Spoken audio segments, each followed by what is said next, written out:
เสือนพานิขึ้นเมื่อเดีย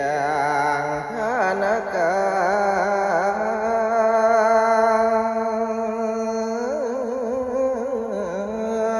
ลูกน้อยอ่อน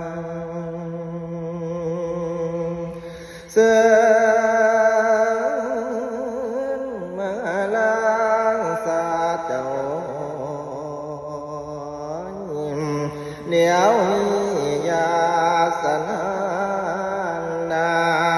ว่าเสิน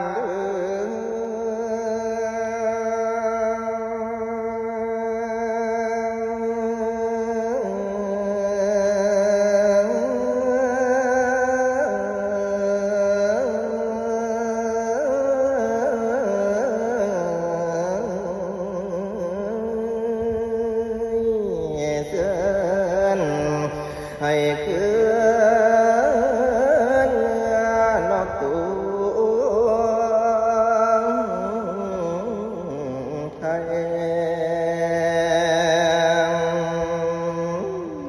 โอ้ยทั้งเสนาใหญ่น้อยคอยท่าว่าทุกคนเดียวว่ามนต์เดือเส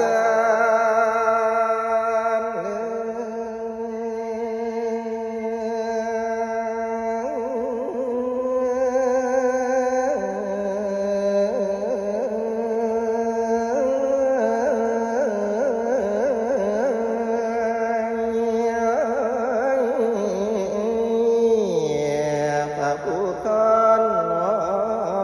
เป็นเพียงเสินเสด็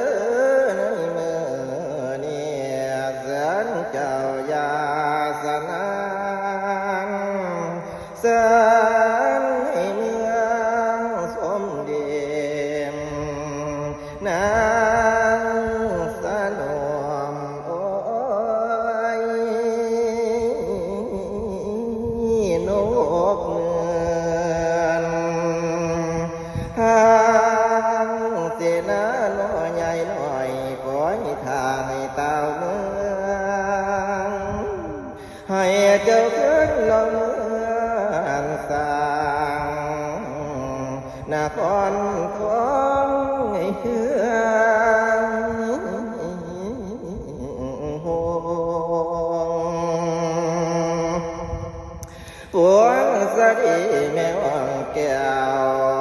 อวงพันแผ่วน้อมบาเสนนามว่าเส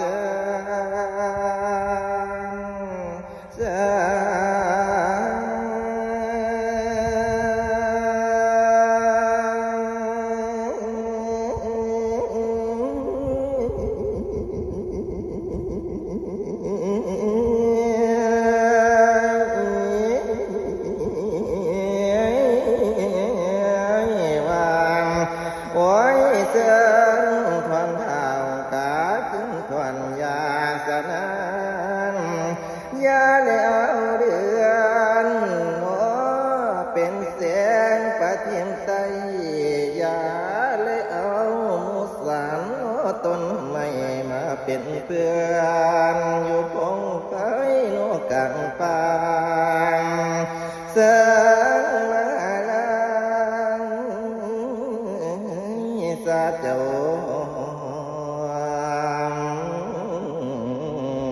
แนม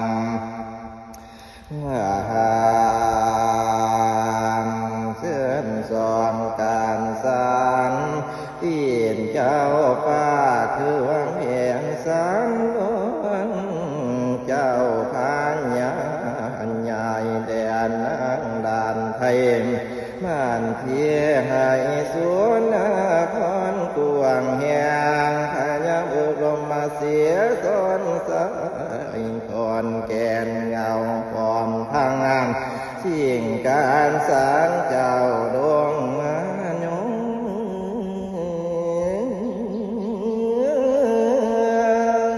ย งสงการทั้งงามหมู่มวลไม้ทางเสียนแล้วมันเตี้ยทางเสียนเทียน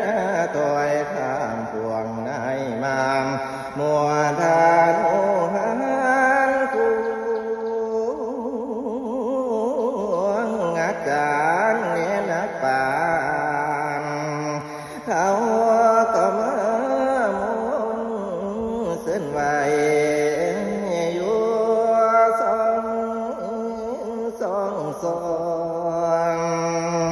โอ้ยเส้นพวกพญาเวรเข้าสู่อ่านคนสวรรค์น้อมมาสู่นามว่า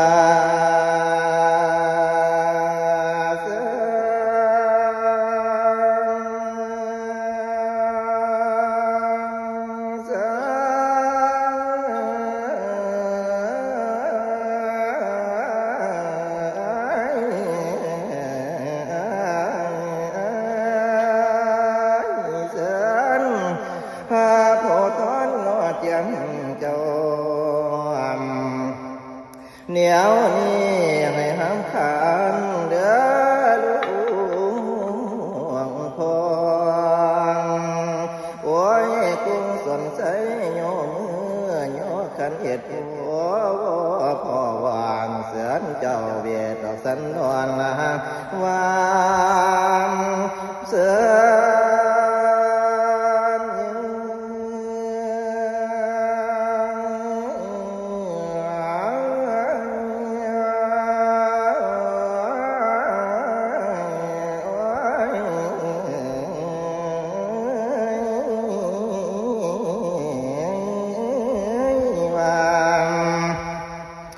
สองกษัตริ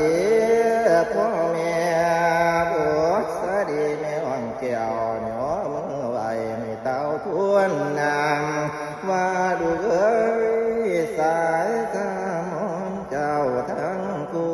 วรเจ้าจวงงามห้ามขานเหนียวมนเถื่อนยาสนานเอ็นทานยาทาน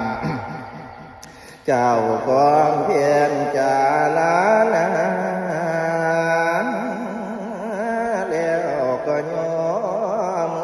ขึ้นสาทวงว่าดวงนี้หาพันเยี่ยมน้ำขวานแม่หันบ่หักแท้วามสิกมสีตุ่มดอกแดนท่านเมียงโยมก่อนโยมเมียน้ำเอวังวัดจะนี้ในเมื่อเวียนสันดอนเจ้าห้ามขันนิมนต์เป็นสงฆ์โซทั้งพ่อทั้งเมียส่องกันอาสาดีมาประสมเดียวดังนานบันอันสัจจันเจ้าทั้งใดเป็นต้นว่าเรียนฟานฝ่านสารไว้วันเข้าสู่มินก็หวานผ่านเสียงกองฟ้าสารดีเมื่อนานบานเอ็นพุ่มย่อมมาลานเจ้าตัวจริงวันวันบานลานหาฝนเจ็ดตากันน้องมาหวยวนอุ่งก้อนงามห่างได้ความป่านทานาไผ่ปะทานาเปียงก้อมเปียงไผ่ปานทานาบ่เปียงก็บ่เปื้อนกายยังสังแหงทาวันนางนานสังผ่านเตียเจ้ากว่าจะเอวังก็